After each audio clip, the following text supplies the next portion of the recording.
a presentation. I'm doing a presentation on the value of business analysis today. Very happy to have you join us today, and looking forward to being able to share some ideas with you and maybe pique your interest a little bit about business analysis. I think it's a great area of business to get into, and there's definitely some very exciting times ahead, and very much looking forward to talking with you all about that. One thing I wanted to mention, just as a bit of a housekeeping item, so you may know this presentation is being recorded, so just be aware of that. And also wanted to mention to you that we will be opening up for questions at the end of the presentation. We're going to have Emma be the person who will be looking to receive those questions. So either feel free to put them in the open chat if you'd like, or you can message them directly to Emma. And we'll make sure to try to cover those questions at the end of the presentation to make sure that we provided some good value to you for your time this morning. And again, very appreciative to have you here with us. Okay, let's go ahead and get started here. So I'm just going to talk a little bit about my background. So as I mentioned, I'm a facilitator with the U of R. I've been doing business analysis work probably for I'd say about 12 years or so, originally from Ontario. Please don't hold that against me. I was doing more work in the project management space, and I've been doing IT work probably for about, I'd say about 27, 28 years in various roles and in various capacities. And I've been a facilitator with the U of R probably for about 3 years or so. I think I want to say 3 years simply because of of COVID. The sense of time is a little bit off, but been doing the class for that period of time, and I've had a number of students go through the program and have found some great value in business analysis and in understanding the business analyst role. And I thought what I would do is, in order to just kind of get us started around the idea of business analysis, is maybe just put it in something that's a bit more tangible in terms of something you may be familiar with already. So Netflix, I'm pretty sure if I were to ask individuals whether or not they know what Netflix is, it seems pretty much everybody knows about Netflix in its current form in terms of the streaming service that we have available.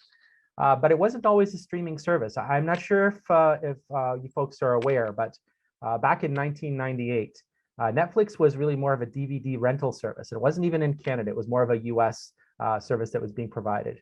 The thing I like to compare Netflix to would be the old Columbia, buy 7 DVDs or 7 cassettes for 99 cents, and then you're committed to buy a whole bunch afterwards over the next 2 years. I remember my days of having a Walkman. I remember purchasing those types of things. I can't remember what type of music I was listening to. Probably more, Motley Crue and some other kind of metal music. I think Heart was a fan. I was a big fan of Rush, so I definitely picked up some stuff from them as well too.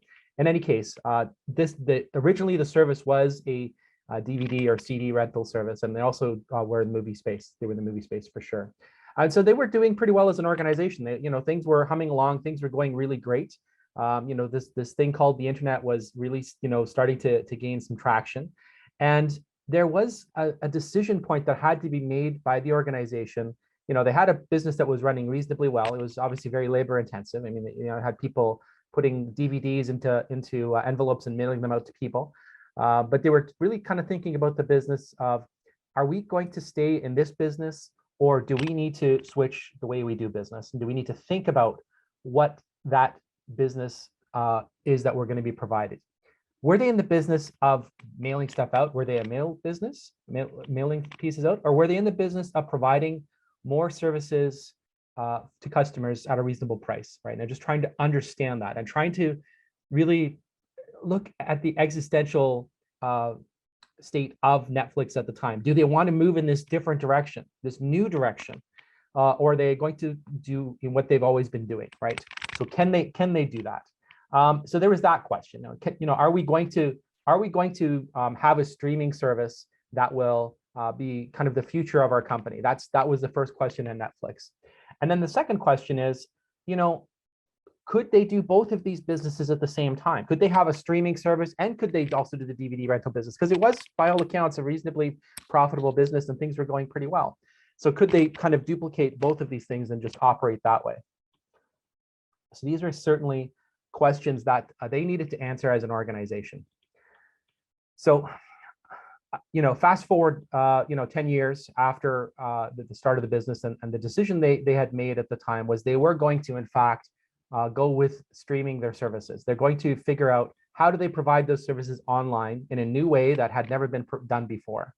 And so then the question that they had to figure out was, okay, now that we're going to do this, can we do this ourselves, or do we look to someone else to do it for us? So there was another decision that had to be made as an organization.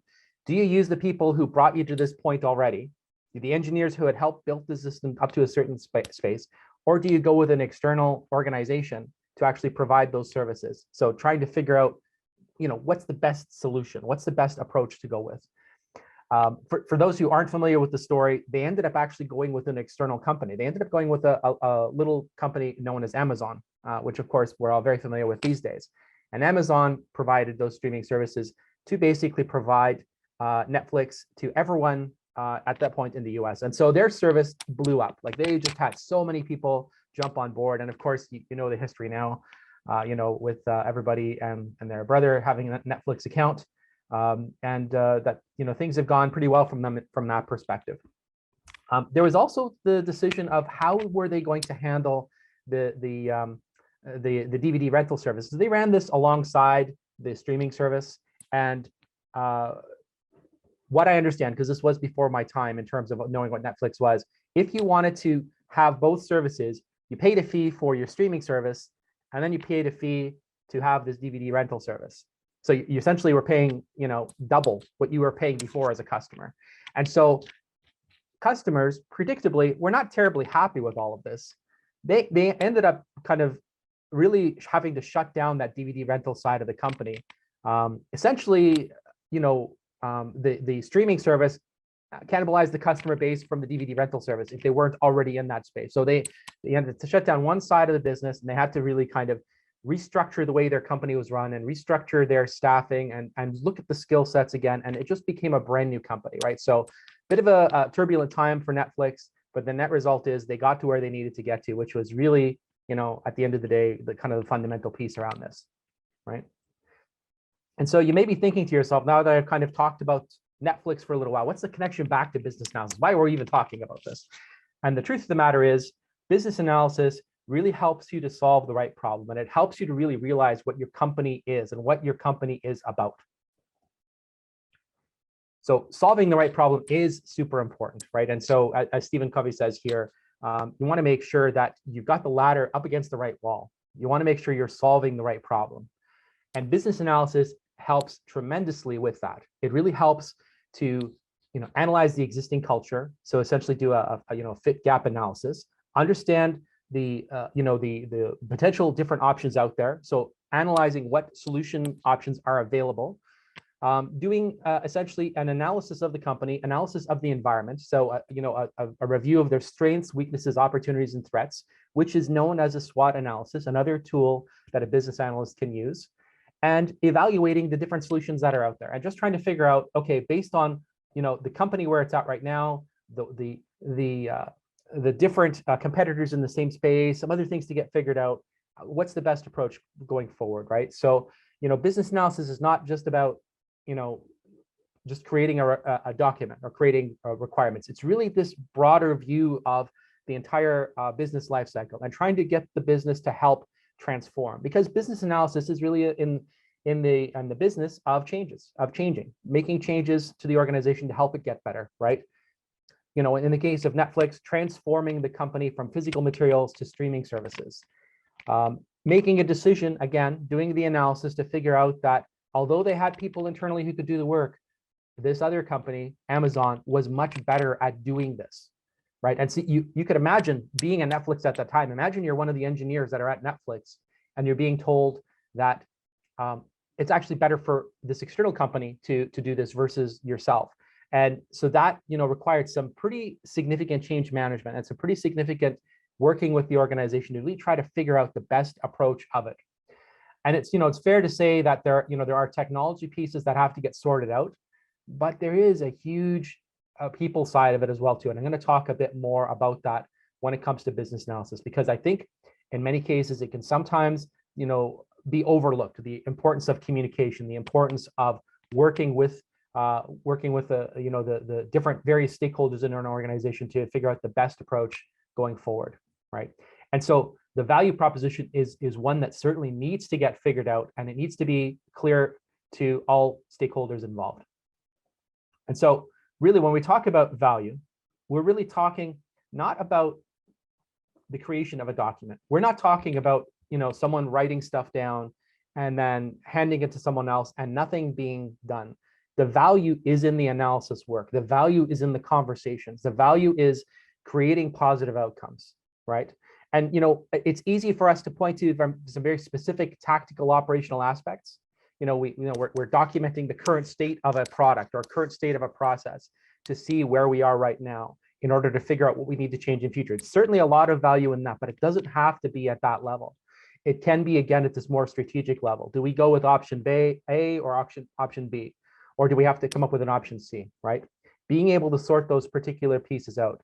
Strategy is as much a part of business analysis as is operational work. And really being able to help support a conscious decision by the business to go in one direction or another, that is a very big part of the work that a business analyst does, right?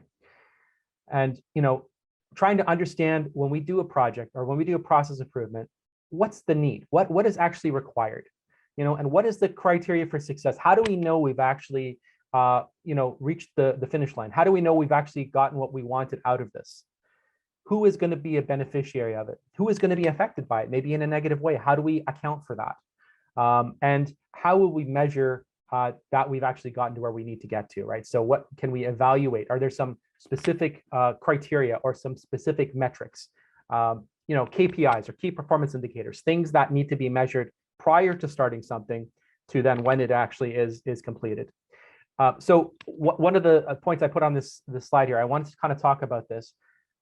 It's often the case for many organizations, the focus is on execution. We want to get working on this right away. We don't want to waste any time. We don't want to spend days or hours in analysis paralysis. We've heard this term many times before, and analysis paralysis is definitely a thing. We definitely have to watch out for that.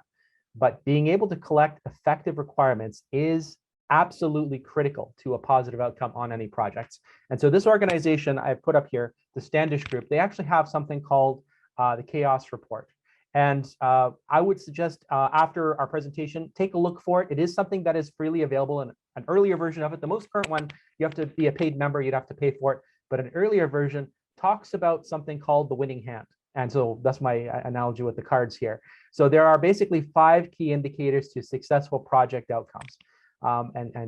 Requirements is certainly a very big part of it. And being able to quantify what the requirements are, and also being able to have it in a smaller term deliverable, getting something done more quickly, and then reflecting on it and moving forward with what the next step is. Certainly a lot of thinking around agile or iterative development or iterative work is part of that process. In many organizations, the kind of the waterfall methodology, which is again another type of methodology for projects, certainly something you guys can look at afterwards if you're so interested, really talks about having work done in a very sequential flow. Like you do the planning, you do the design, you do the execution, you do the controlling, and you do the closing, and they all kind of follow a specific step. The challenge is when you have a large project that takes 2 years, what was originally planned or what was originally the desire of the business may have moved on, right? So it doesn't necessarily result in a positive outcome to have to wait that long. So understanding what the requirements are and being able to deliver on them quickly is certainly a very big part of effective requirements collection, requirements management. And so business analysis is not something that is brand new. There is an organization out there, which I'm very happy to plug. It's called the International Institute of Business Analysis.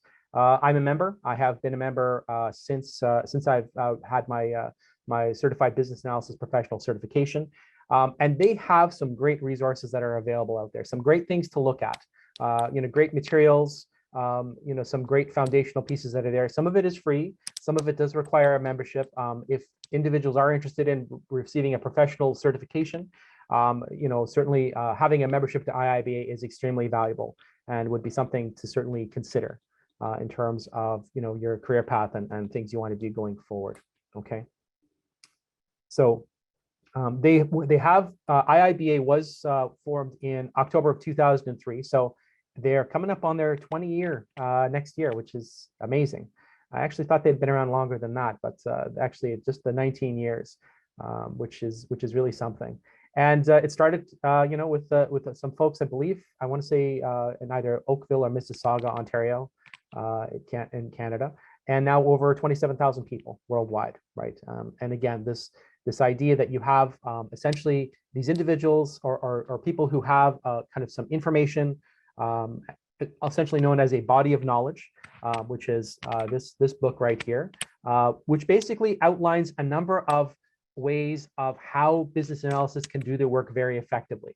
And there is a lot of work that can be done with regards to essentially a framework. I wouldn't want to call it necessarily 100% prescriptive, because depending on the project, depending on the process work you're doing, depending on the individuals you're working with, there are different tools and techniques that you would be using. Some of this becomes an aspect of experience. Some of it is also an aspect of the environment that you're working in, the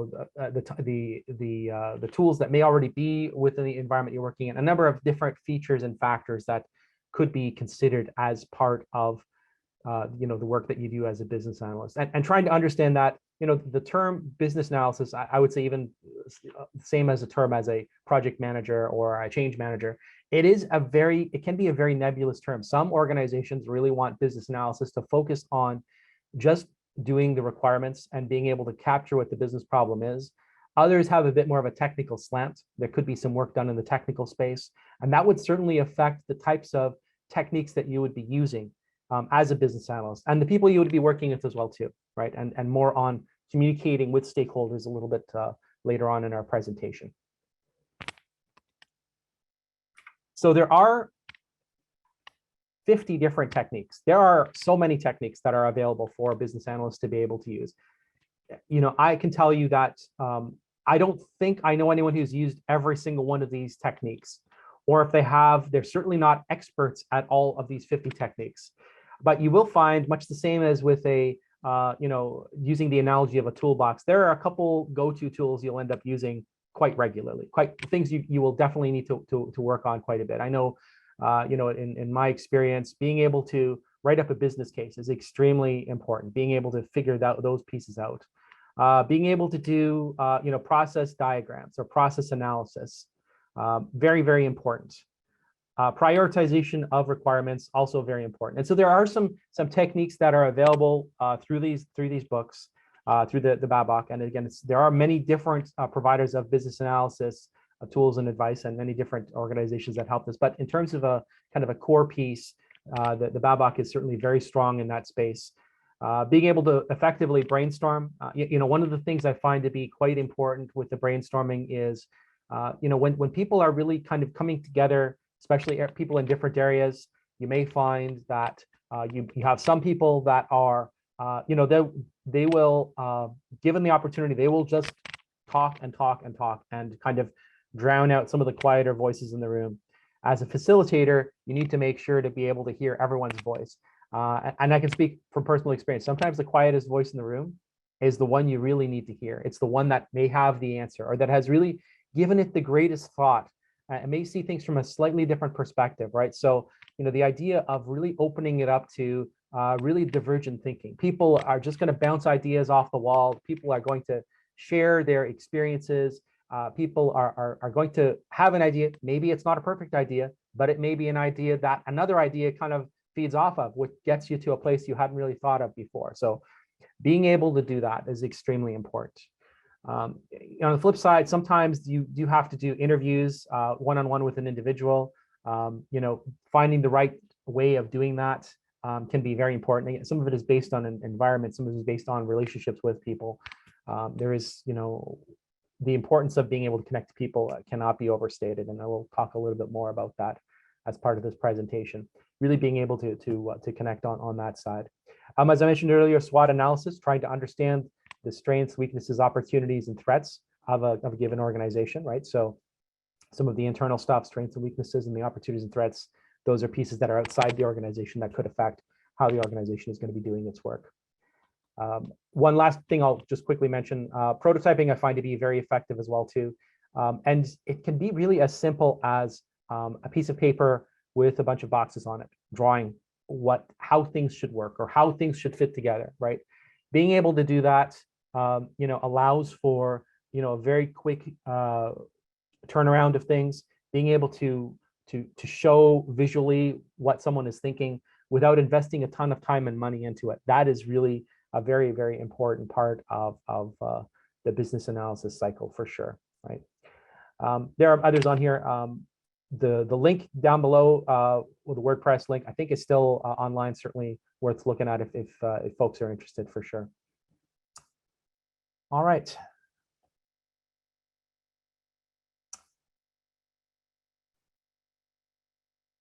There are some guiding principles around business analysis, right? So really the idea about clear requirements is super important, right? So if you don't have a clear sense of what it is you need to do or what the actual problem is, it's going to result in rework. It's going to result in churn. You're going to have to probably go back and do the requirements a few times.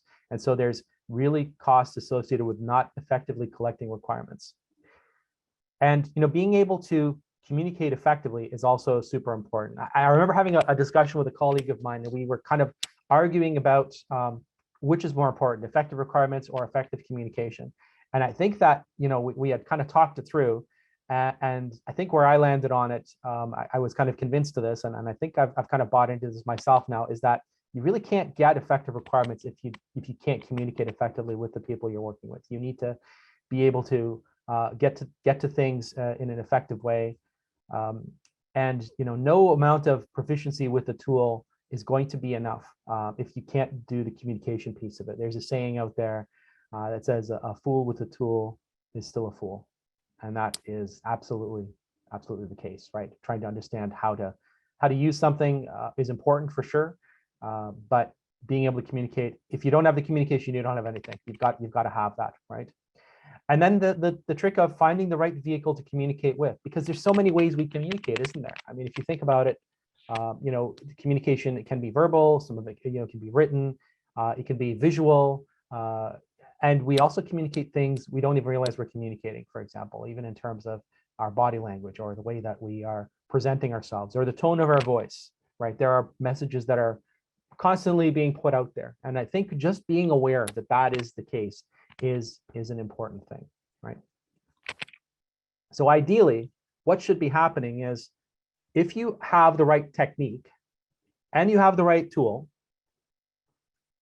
that's great. But what you really need as well is you need to know when is the right time to use this technique or when is the right time to use this tool. And you don't really get that without having, I think the term is, people like to say the word soft skills. I'm not a fan of that term. I'll rather say core skills.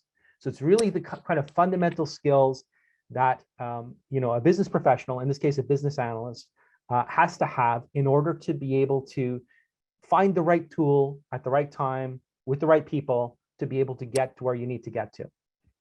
And I'll talk a little bit about that.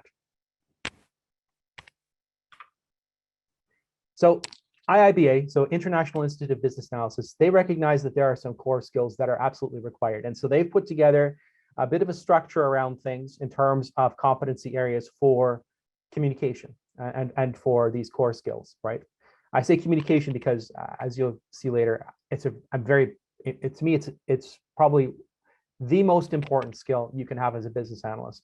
I know I'm making a big statement, but that is really what I believe. But the competency areas that are listed here, talking about analytical thinking and problem solving, behavioral characteristics, business knowledge, communication skills, interaction skills, and tools and technology. Okay. So, and analytical skills. So just as listed here, we've got some of the competencies here are around creative thinking, right? So being able to kind of think outside the box, right? Being able to generate new ideas, looking at different approaches, different alternatives to problem solving, trying to figure those pieces out. Being able to do or support effective decision making. So what are the criteria that are involved in making a decision? And are there criteria that need to be surfaced? Are you aware of all the criteria? Being able to learn. So, business analysts, I think some of the best business analysts out there, they're very naturally curious. They want to know what's going on. They want to understand things, and not just at a surface level. Being able to absorb information and being able to take that information and synthesize it in new and different ways, figuring out things. Being able to problem solve, right? So again, if you understand, what the problem is, that becomes an easy thing to kind of get to. But sometimes those problems aren't always so clear cut. So being able to really crystallize exactly what the problem is, right? So back to Netflix, are they looking at being able to be a faster DVD rental company, or do they need to find a better and more innovative way to provide video and TV services to their customer base, right? Being able to understand systems thinking, right? So, your typical the flow charts, the swim lane diagrams, how does everything fit together? How do all the pieces connect? Being able to be a conceptual thinker, again, taking information and really understanding the bigger picture of things. One thing I find again around business analysis, understanding, if let's say you're working in a particular area or a department, understanding not just what's happening in that particular department, but understanding the whole stream, figuring the whole thing out, seeing are there opportunities to be efficient throughout the entire process? Are there things that haven't been considered? And being able to explain things as simply as possible. The analogy, a picture is worth 1,000 words definitely applies in this case. Being able to explain a concept so that anyone can get it. That's definitely a very important piece of it. I'd also say that, these behavioral characteristics are also very important, right? So, I think that it's ethics, it's good to be, to do the right thing. That should stand by itself. With that being said, being seen as a person who is thinking ethically also kind of helps to earn trust and respect from your team, right? And so if people trust you, they will open up to you more, and being able to understand that that is part of your role in business analysis and part of how you're able to get value, right? And how provide value as well too. Being able to understand that, if you say you're going to do something, you better do it, right? So building credibility, right? And that, when we talk about trustworthiness, same type of thing, right? Being able to hear things and handle it in a sensitive way. Time management, again, these types of skills, although we're talking about in the business analysis space, apply to just about everybody, right? Being able to work effectively, being able to prioritize your work, and being adaptable, using the right tool for the job, the right technique, figuring out how best to approach things.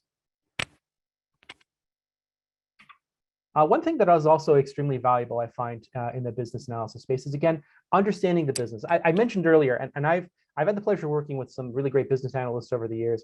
And one of the things I find is, again, natural curiosity. They want to understand their business. They want to understand the environment that the business operates in, right? So these pieces are fundamental. If if you understand the business, you can also understand the business problems, right? And understanding the business means understanding the people in the business as well too, right? So really being familiar with that.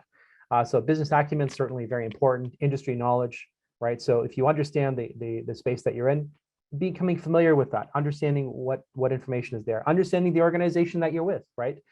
Is this an organization that is maybe has a bit more of a high risk, high reward culture, or is it a bit more of a even Steven type of environment? Being familiar with that, understanding that, understanding solution knowledge. So this one really kind of really strikes a chord with me. And I've worked in many organizations. I've been fortunate enough to have the insight to see different organizations. Sometimes there'll be a particular problem to be solved in a department. They'll solve it. They'll figure out how to solve it. But that solution had already been solved somewhere else in a slightly different way. And so what you end up having is multiple ways of solving the same problem, which isn't very efficient, right? So, being able to, business analysis can help with providing solutions that are ultimately scalable, something that can stretch out across the entire organization. It doesn't just serve the needs of one area. It's actually a bit of a broader approach. And understanding methodology, knowledge. We're in a very interesting time right now with some, different methodologies that are out there.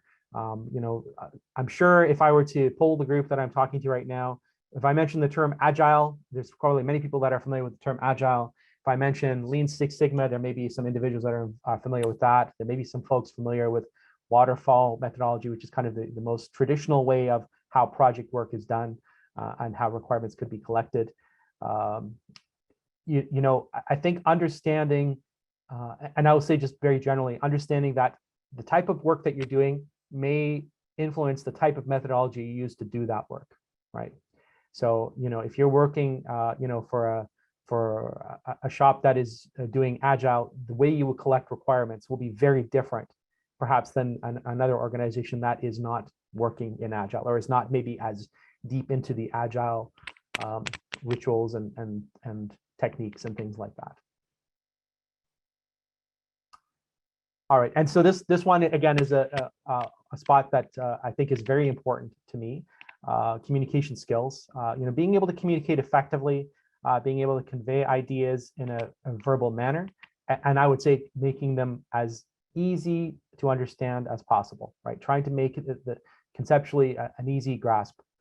Nonverbal communication, you probably have all heard of this, where when you're meeting with someone and you're talking to them, maybe a third of your communication is actually what you say. The rest of it is everything else. The rest of it is your tone, it's your body movement, it's your facial expressions, it's the eye contact. These are all things that influence the way the message is received by the person who is hearing it. Being aware of that is very important. Being able to use written communication effectively. So, I would say, depending on the format of communication, whether it's a formal document that needs to be signed off, whether it's an email, whether it's a text, whatever the way that you're communicating works, that way you're communicating something, your message should be tailored to that type of way of doing something. And active listening, certainly very important. And I would say probably one of the most important skills you can have as a business analyst. We're listening for what's being said and sometimes also what's not being said, trying to kind of figure out what message is being passed along or what gaps are being introduced as a result of that, right? And so as a business analyst, when you're providing value, communication is extremely important, but understanding the needs of the people you're talking with is also extremely important as well too. And there are some pieces that are here, right? So, as a stakeholder, what do they need to hear, right? What is the information that they need to understand? If I'm talking to the CEO of my company, I might have a very different conversation than if I'm talking to someone who is at the front line, who is doing the work day to day. We might be talking about different things. I say the word might because really there are some generalizations that can be made, but you really shouldn't. If you understand the people that you're working with, it's good to have the conversation to say, what types of things are you interested in hearing? So I can make sure to tailor my message accordingly to fit to it, right? And then understanding the preferred format. Is this something that will be more easily conveyed verbally? Is it something where we need to draw a picture, where we need to put together a visual diagram, either a flow chart or a swim lane or some kind of map? Or are you looking for something written? Or is it a combination of, like, do you have perhaps a flow chart that describes the essential flow of how things are going, and then a narrative document that is also something that is provided to provide maybe a little bit more meat than the 3 words of contact user or solve problem? It could be some more information that's required. Understanding, is there a pace or a tempo that's required in terms of communication? We are in the days where people are very busy, their time is very valuable, and so you want to make sure that you're providing the value that they're looking for and in the way that they expect it, right? So what's needed? Understanding that where our stakeholders are located. This has become especially relevant, especially with our virtual presentations and being able to work in that way. It used to be that there was a really strong argument to be made, and I was the one making the argument, quite frankly, that having people co-located, working together in the same space, provided some great efficiencies that would be very hard to duplicate working remotely. Well, fast forward to COVID, we've all been forced to work virtually. We've all had to learn to use virtual, and there are some real benefits to working virtual, right? Because you don't have to worry about having people in the same space. You don't have to worry about people having to travel to be able to get to a meeting. A lot of the stuff can be done virtually. just a tip I would say with regards to the virtual, I find that the level of engagement increases tenfold when you have people turning on their cameras. Now, you don't have to turn on your camera for this presentation, but I'm just saying in the work that you do or in the spaces that you're in, think about how engaged people are when the camera is turned on and there's kind of more of a bit of a connection that way. So it's something to consider for sure. And I think I addressed earlier the idea around level of detail. Again, understand the stakeholder and then how formal is required. Again, know your stakeholder, understand who they are. Again, a core skill here around interaction, also very important. Being able to effectively facilitate. So, being the person in the room who can bring people from different spaces and different mindsets together to be able to communicate information, to be able to have a comprehensive view of what the problem is, or what the decision is, or how can information be exchanged, right? Again, this is again back to the point. It's not a matter of the document that's being written. You're not, as a business analyst, the value is not in just writing stuff down. The value is getting people together to help them solve a problem and then documenting that solve, right? That's the value, right? Leadership and influencing. I'm a believer that you're really a leader at any level of the organization that you are in, and being able to encourage stakeholder support and collaboration during a change is extremely important. Being able to be part of that, and certainly that that also includes effective teamwork, working with the team, understanding what things are. A good team can rely on each of its individual parts, and they can help each other out when they need to, right? So we're probably all in our work environments where the roles and responsibilities isn't necessarily just a clear-cut line. There's always the other tasks as assigned that has to get figured out. And business analysis provides value because you could have a very broad view of what needs to be done, or you could also have a very deep understanding in a particular area. Those are some things that a business analyst can help with, for sure. And teaching, right? So being able to understand the communication piece and understand how to share information in an effective way.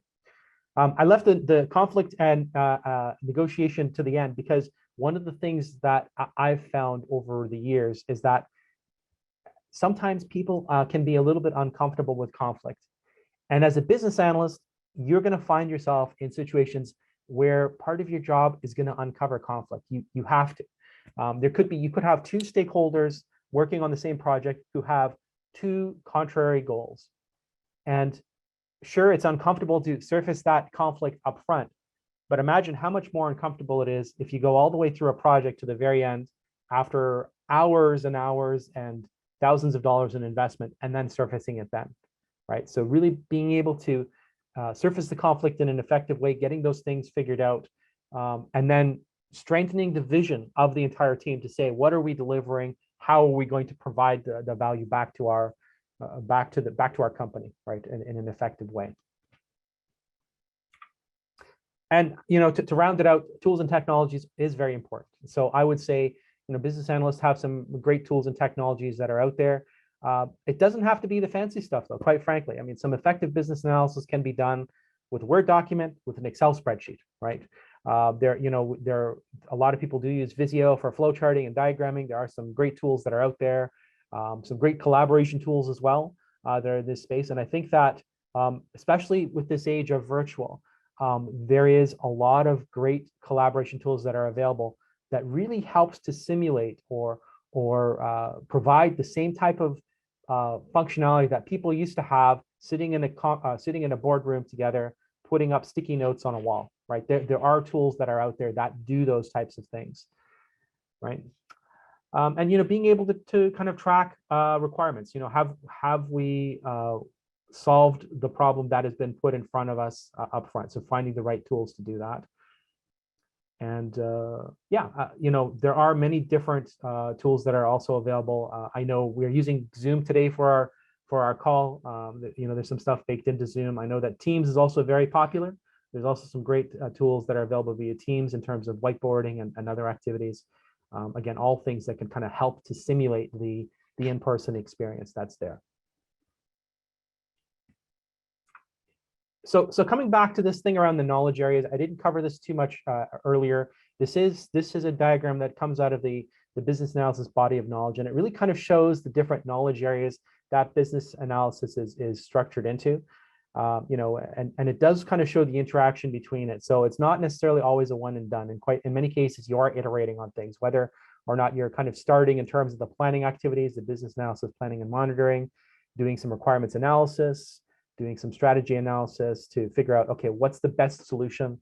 Are we streaming, or are we going to keep going with our DVD rentals? So back to the Netflix thing, elicitation and collaboration, trying to understand exactly what the problem is we're trying to solve.